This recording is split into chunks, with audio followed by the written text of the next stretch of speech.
Hello, ladies and gentlemen. Once again, I hope I'm actually recording. And as you can see, this is our next topic for this week of online American history. This time, we're going to be looking at the legacy of the Vietnam War.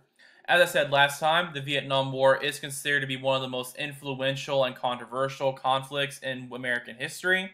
Today, we're going to look at some of the reasons why that are still a little bit relevant, at least to our modern day. Again, as always, we will start off looking at the key terms. We're going to discuss the Vietnam Veterans Memorial, which many of you have hopefully seen, and I recommend you do if you get the chance. By the way, in case I forget to mention this later in this lesson, there is also the Mobile or Traveling Vietnam Veterans Memorial organization or group or whatever you'd call it. They go around all across the United States and set up a portable version, essentially, or a replica of the actual memorial. I recommend you at least go to that if you get the chance. But anyway, we'll also talk about the group called the Vietnam Veterans of America. We'll look at the National Coordinating Committee to End the War in Vietnam. We'll look at the Weinberger Doctrine, and we'll look at the War Powers Resolution. Now, I already talked a lot about these upcoming dates on the last lesson, so I won't spend too much time on them this time. Just, of course, remember that their information is all on Moodle, or at the very least will be shortly. And if you have any questions about these, you should probably have my contact information at this point in the class. So feel free to run any questions by me whenever you get the chance. Anyway, the Vietnam War is again one of the most controversial wars in American history and has left a very complex legacy. Essentially, the Vietnam War is very controversial due to debates over its motivation, its outcome, its cruelty, and its effects on the American psyche, as people like to put it. General Maxwell Taylor, who was considered to be one of the major architects or leaders of the war, noted, first, we didn't know ourselves, when asked about the goal or the purpose of the Vietnam War. We thought we were going into another Korean War, but this was a different country. Secondly, we didn't know our South Vietnamese allies, and we knew less about North Vietnam. Who was Ho Chi Minh? Nobody really knew.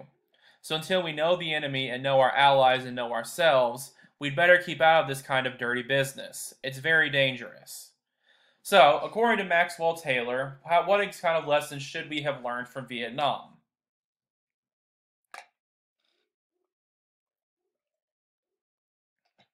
Alright, very good again. Class watching at home. You should especially hone in on that last sentence right here, these last couple of sentences.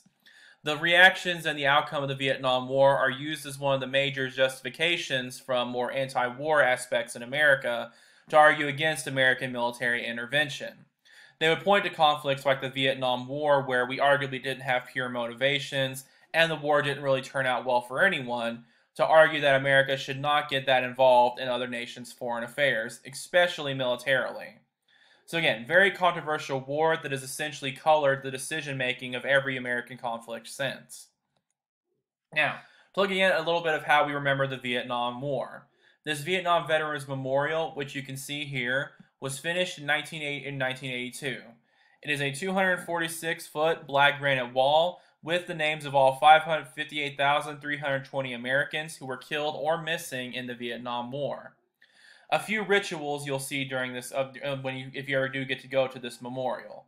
First, there is of course the rubbing of names, which is done by family members or friends of deceased veterans or by some veterans themselves searching for the names of their former comrades. You'll also see the often leaving of sentimental items. This action is rumored to have been started by a veteran who left his brother's Purple Heart near his name at the Vietnam Memorial. So if you do go to the memorial, see things like medals and Purple Hearts and other soldiers' memorabilia left in honor of the names you see on the memorial. The Three Servicemen memorial was put up in 1984, which you can see depicted here. This shows a white, African American, and Hispanic soldier who are seen gazing at the memorial wall. Now, why might this be a particularly important monument put up around this time? I'm getting ahead of myself a little bit. Let's come back.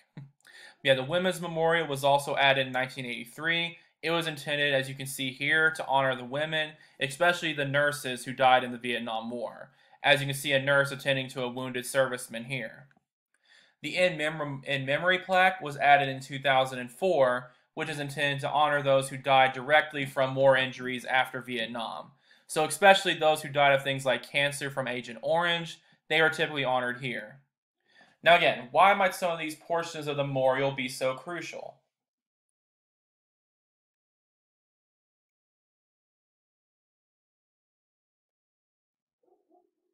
Right. As you can imagine, it was seen as a sort of a unity attempt for the country. So as we've already talked about a little bit, and we'll continue to talk about, racial conflicts were still a major thing going on from the 1960s throughout. So of course, this depiction showing Americans united along racial lines in the war effort can be very crucial, you might argue, to promote racial equality. And as we're going to talk about a little bit in the coming weeks, feminism, second wave feminism, and women's rights was becoming a larger issue as well, so many considered it important to include women in this, recognize the contributions of women as well. And of course, this is also the in memory plaque was considered very important to recognize the continuing struggles of veterans.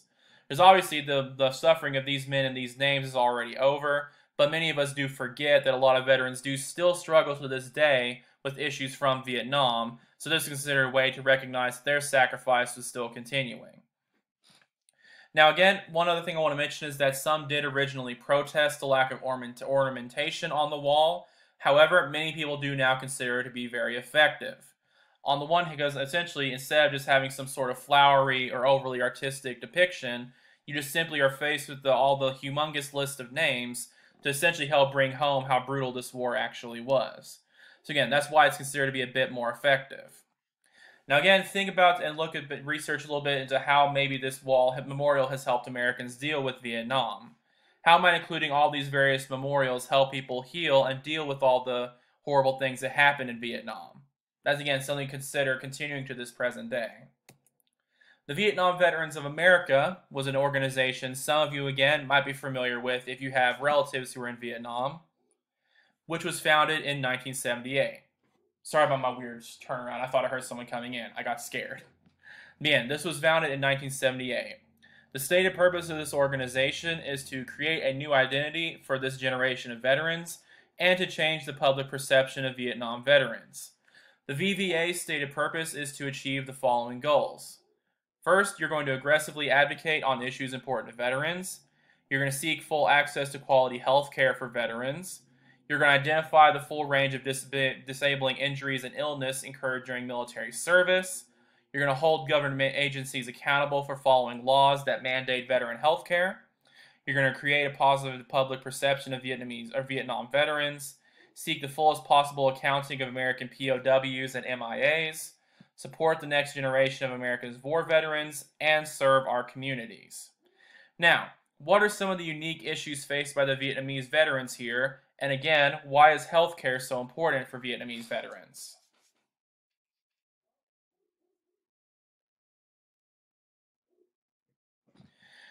Alright, so one of the things I wanted to focus on is the public perception of Vietnamese veterans. If you go and look at this group's website, a lot of the things you'll see there are portraying the Vietnamese veterans in a positive light, showing their community engagement, showing their generosity to their communities and families, and things like that. This, as you might imagine, is of course related to the negative reporting and the negative actions conducted by American soldiers in Vietnam. Because of all the violence and the unpopularity of the war, many veterans were viewed very negatively as a result after they came home. For example, you might have heard the baby killer chant was very common when soldiers would get off the bus from returning home from the war. This organization's goal, as you might imagine, is to help sort of turn around that perception. Healthcare, again, is so important, particularly because of this issue right here, these two issues right here. You want to identify the full range of health problems faced by veterans and ensure the government is accountable in helping to treat them. Because again, Agent Orange was one of the major medical issues of the Vietnam War, and many Vietnamese veterans and their supporters have been very passionate in holding the government accountable to try to solve this problem that they were directly responsible for starting by using this chemical. Also, the draft was one of the more controversial aspects of the Vietnam War. By October the 15th in 1965, the National Coordinating Committee to End the War in Vietnam had staged the first draft card burning in New York. You can see a depiction of this in this picture in the background, which would simply be where people would gather together and burn the cards that informed them that they had been drafted into the Vietnam War. Some of the things that made this draft so unpopular, besides just, of course, people not liking a draft. Racial inequality was alleged. 64% of eligible blacks were drafted throughout the course of the Vietnam War, while about 31% of eligible white men were drafted. Draft dodgers were a very common characteristic in the United States. It's estimated that about 30,000 men who are of draft age fled to Canada, Mexico, Sweden, and even Japan in order to evade the draft. There are several groups were formed to help these men escape the draft, such as the group Another Mother for Peace, the WILPF, the WSP, and Behirian in Japan. On January 27, 1973, these draft dodgers were so effective that the U.S. Selective Service announced that there would be no more draft cards. By July 2, 1980, President Jimmy Carter, in response, issued Executive Order 4771. All males between 18 and 25 are required to register with Selective Services. So, for example, any guys here watching, you were probably made to register with Selective Services in high school. So again, is this essentially a positive change? Is it a good thing that we ended the draft as a result of these protests? Now, one thing I also would encourage you to look into when you have time is something called the poverty draft. The poverty draft is essentially the idea that American military services target impoverished and inequality students in order to get them in order to supply the United States Army and various branches with soldiers. Is this a thing that's actually going on, and is it a bad thing? That's again something I'll leave up to you. We'll talk about it a little bit more if we have time, but you do just need to be aware that it is something that has been alleged that the United States participates in. But anyway, in the meantime, I do want to look at the Weinberger Doctrine. This is a doctrine that was proposed on November the 28th in 1984 by Secretary of Defense Caspar Weinberger. He proposed 6 criteria that the United States needed to meet before they would ever commit to another war. This was directly, and as he stated, an attempt to keep America from getting involved in another Vietnam. Some of these 6 criteria were: the United States should not commit forces overseas unless the particular engagement is vital to our national defense or our allies. If we put combat troops into a given situation, we should do so wholeheartedly and with a clear intention of winning. That, of course, is again a direct attack at United States policymakers during the Vietnam War. We committed to the war, but many argued that the United States was not committed to really getting fully involved and to actually winning. Obviously, there could be a justifiable reason why they didn't do so, but many people are still critical of it. Next, if we do decide to commit our forces to combat overseas, we should have clearly defined political and military objectives. So again, unlike what Maxwell Taylor suggested, we should know exactly who our enemy is and what we're trying to accomplish. The relationship between our objectives and the forces we have committed, their size, composition, and disposition must be continually reassessed and adjusted if necessary. So don't just throw troops at the situation and leave it alone. Continually make sure you're making the best effort possible to win. Before the United States commits combat forces abroad, there must be some reasonable assurance we will have the support of the American people and their elected representatives in Congress. So once again, this is a direct jab at the American public and various lawmakers who did not really support the Vietnam War. The idea is that if we do ever actually go to war, we need to make sure we're going to have support when we do so. And finally, the commitment of U.S. forces to combat should be a last resort. So, one thing I'd like you to keep in mind as well, are these doctrines a good idea? And how might they maybe have affected more recent conflicts? I'll give you a bit of a pause to think about it. These are the times again where I hate online classes. I can't really discuss this with you when I'm just talking through a computer screen, but we'll figure it out eventually. But anyway, in the meantime, the last major thing we'll look at is the War Powers Resolution. The War Powers Resolution was passed on November 7th, 1973, largely in response again to Nixon's behavior during the war. This War Powers Resolution was intended to limit the president's ability to send troops overseas. Essentially, this president can now only mobilize troops with a declaration of war by Congress or if there is an attack on a U.S. territory. The president must notify Congress of any troop action within 48 hours, and the troops cannot remain overseas for more than 60 days without direct congressional approval. Now, one thing I do want to be clear about is that this resolution has actually been debated upon and arguably ignored or at least loopholed by both sides of the major political aisle. For example, as you can see here, the Obama administration was criticized for ignoring this resolution during their actions in Libya, for example. Of course, Donald Trump and his administration were also criticized for it during his was seen as aggressive actions against Iran and other various Islamic groups, and also North Korea, for example.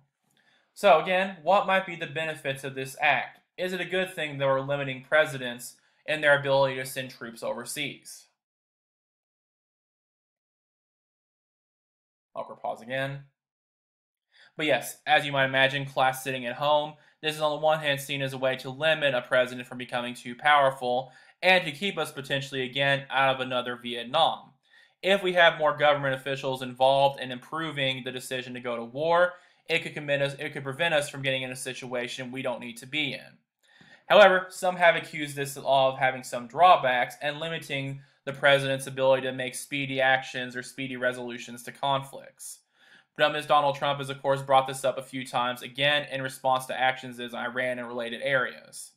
So again, should we focus more on making sure we don't get involved in too dangerous or too complicated of a conflict? Or is it more important to make sure the commander-in-chief has a very quick access to stopping conflicts?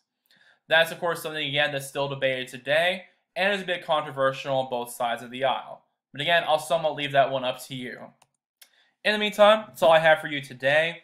Just keep, again, these assignments in mind, and let me know if you have any questions. Thank you.